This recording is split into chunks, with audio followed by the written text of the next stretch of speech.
Tuhan yang murka mengirimkan bencana ke Mesir. Seketika air sungai Nil yang jernih berubah menjadi darah.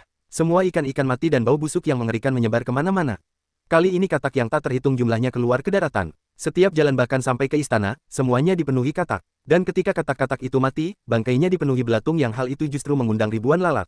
Lalat-lalat itu tak hanya memburu bangkai katak, tetapi juga menyerang orang-orang di sana sampai wajah dan tubuh mereka dipenuhi luka yang sangat mengerikan serta menimbulkan aroma yang sangat busuk.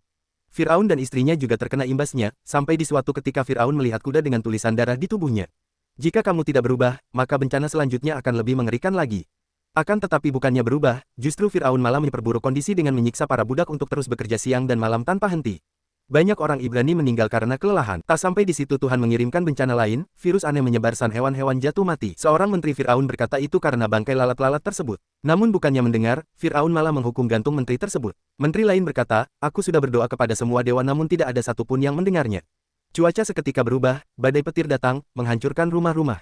Orang-orang berlarian lalu datang ribuan belalang. Hasil panen pun gagal, orang-orang kebingungan dengan persediaan makanan. Menteri menyarankan untuk membuka lumbung persediaan makanan, namun Firaun menolaknya. Orang-orang yang kelaparan memaksa menerobos masuk ke dalam, kemudian Firaun menyuruh prajuritnya membunuh orang-orang itu di tempat.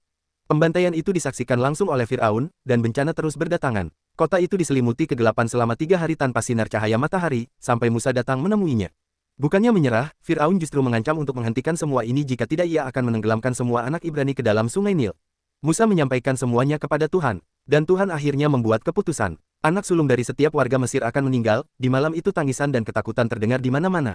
Ketika Firaun melihat anaknya sendiri meninggal, akhirnya ia memutuskan untuk menemui Musa dan berkata, bawa bangsamu dan pergi. Semua orang Ibrania berbondong-bondong meninggalkan tempat itu. Setelah 400 tahun lamanya, kini akhirnya mereka dapat terbebas dari siksaan Firaun yang kejam. Akan tetapi ketika melihat anaknya yang meninggal dan istrinya depresi berat, Firaun berteriak perang telah dimulai, jangan biarkan satupun budak yang selamat. Sementara itu Musa tiba di tepi pantai, ia menganyunkan pedangnya dan berdoa kepada Tuhan agar memberinya jalan.